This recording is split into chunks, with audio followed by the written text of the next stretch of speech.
choose to not be first. Do we do enough? Well, I never shut up about it. It must have been about 16, 17. We nicked their guilt rings. Right, the bouncer's guilt ring. This is no good for me.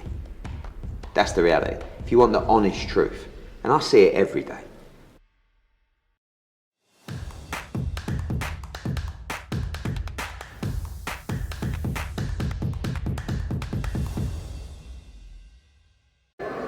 Andrew McCART, IFL TV. We're here in Manchester. We've just witnessed Chris Eubank Jr. get his revenge over Liam Smith, Paulie Malignaggi. Your thoughts? My thoughts are a little bit slow start to the fight. I thought that Chris was sort of using a John Ruiz jab and grab routine at first, you know, and then as the fight went on, he got himself confident. He got the knockdown with the uppercut, and then he started punching from the right distance from there. He seemed like he was smothering himself in the beginning. Maybe he was not confident about being in punching range after the knockout he'd suffered in the previous fight. But he got himself going little by little. It didn't seem like Liam had any answers for even the jab and grab. I thought Liam could have took advantage of maybe the douse that Chris had early on. He didn't, and so Chris was able to kind of grow off that and started. He got the knockdown with the uppercut, and then from there he got the confidence to punch from the right distance, and then after that he just took the momentum with him all the way to the stoppage.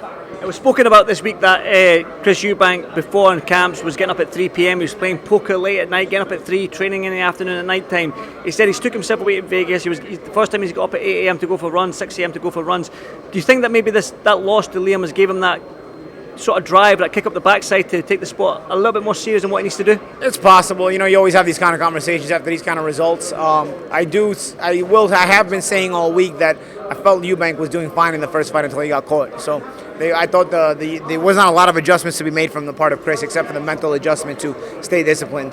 While on the part of Chris, you know, of Liam, I thought there was more adjustments to be made physically. He wasn't doing well in the first fight, and then he got the knockout, and people forgot completely about the fact that he wasn't doing well in the first fight. So I think Chris just kind of went from there today, and Liam just couldn't really get off, you know. So I don't know if it was the fact that Chris has a newfound focus, or the fact that Liam had just looked old, or a little bit of both. But either way, it's a good win for Chris Eubank Jr. Paulie, I showed you on the big screen there that Liam rolled his ankle. He never went down, he rolled his ankle and done that. I don't know if you noticed that, and if you did, do you know what round it was?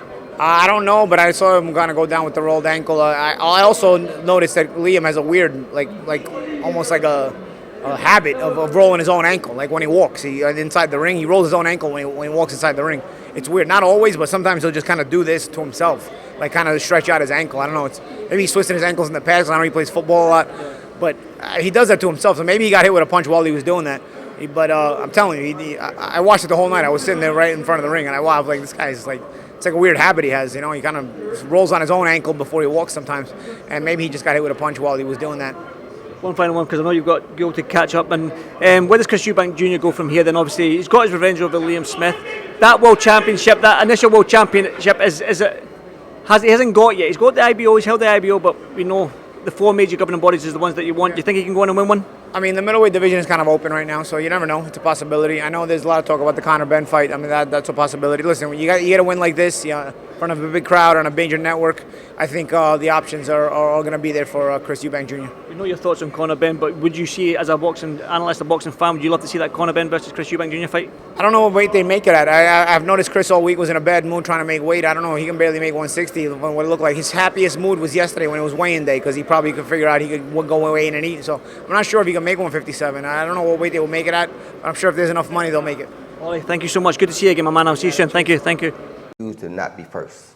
Do we do enough? Well, I never shut up about it. It must have been about 16, 17. We nicked their guilt rings. Right, the bouncer's guilt ring. This is no good for me. That's the reality. If you want the honest truth, and I see it every day.